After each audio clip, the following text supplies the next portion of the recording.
আসসালামু আলাইকুম। মাননীয় প্রতিমন্ত্রী মহোদয় এবং উপস্থিত সুধীবৃন্দ, আমার শুভেচ্ছা গ্রহণ করবেন। যারা বহুদূর থেকে বহু প্রতীক্ষিত চেক গ্রহণ করতে এসেছেন তাদের ধন্যবাদ ও অভিনন্দন। আশা করি এতে আপনাদের জীবনযাপন সহজ হবে। আর যারা অনেক আগে অবসরে গিয়েও আপনাদের প্রাপ্য পান নাই অথচ এই অনুষ্ঠানে এসেছেন, তাদের কাছে আমি আন্তরিকভাবে ক্ষমা প্রার্থনা করছি। আপনাদের কষ্ট আমরা বুঝি এবং তা লাঘব করার জন্য নিরলস চেষ্টা করে যাচ্ছি, তবু এখনো সফল হতে পারিনি, এই জন্য ক্ষমা করবেন। আজ আমাদের মাঝে যে মানুষটি উপস্থিত আছেন তার জন্য আপনাদের সবার কাছে দোয়া চাই।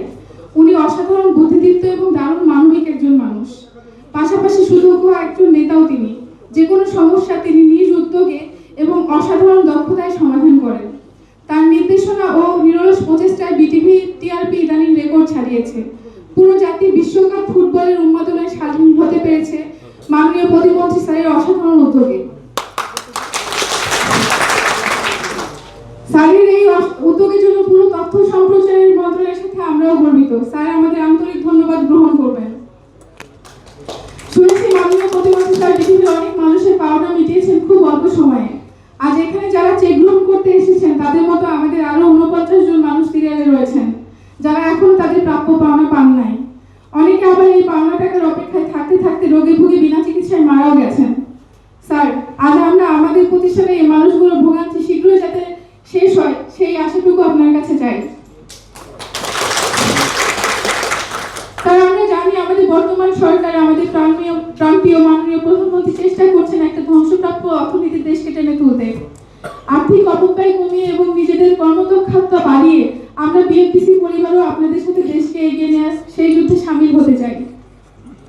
আমাদের প্রতিষ্ঠানে যথাযথ সংস্কার ও আধুনিকায়ন হলে আমরা সরকারের বোঝা হয়ে থাকবো না, বরং আরো বেশি মানুষের কর্মসংস্থানের সৃষ্টি করে এবং ভালো পরিমাণে রাজস্ব আয়ের মাধ্যমে সরকার এই মহান কর্মযোগ্যে ভূমিকা রাখতে পারবো ইনশাআল্লাহ। দেশের সাথে সাথে এগিয়ে যাবে এফডিসি, এগিয়ে যাবে দেশের চলচ্চিত্র শিল্প। শুধু এই পথ চলার শুভ সূচনায় বিগত দিনে অবসরে যাওয়া কর্মকর্তা কর্মচারীদের আন্তর্জাতিক ও ছুটির অবদানের যে পাওনা তা যেন শোধ করে দিতে পারি। ঋণ দেখে তো কোনো শুভ সূচনা হয় না, ঋণ শোধ করে তাদের দোয়া নিয়ে যেন আমরা এগোতে পারি। উপস্থিত সুধী, আমি এখানে আসার পর থেকেই নানান প্রতিকূলতার সাথে যুদ্ধ করে গেছি শুধু আমাদের এফডিসিটা একটু গুছিয়ে নিয়ে সম্মানের সাথে চলতে পারার জন্য।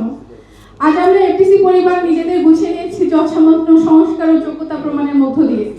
মাননীয় প্রতিমন্ত্রী মহোদয়, আপনার কাছে বিনীত অনুরোধ, আপনি আমাদের এই প্রতিষ্ঠানকে এখানে সম্ভাবনাকে বিশ্বমঞ্চে উপস্থাপন করে আমাদের সেভাবে গড়ে নিয়ে সুযোগ দেন সামনে এগিয়ে যাবার। দেশকে এগিয়ে নেওয়ার যুদ্ধে আমাদের এফডিসি পরিবার সরকারের সাথে থাকতে চাই। সবাইকে আবারও আন্তরিক ধন্যবাদ।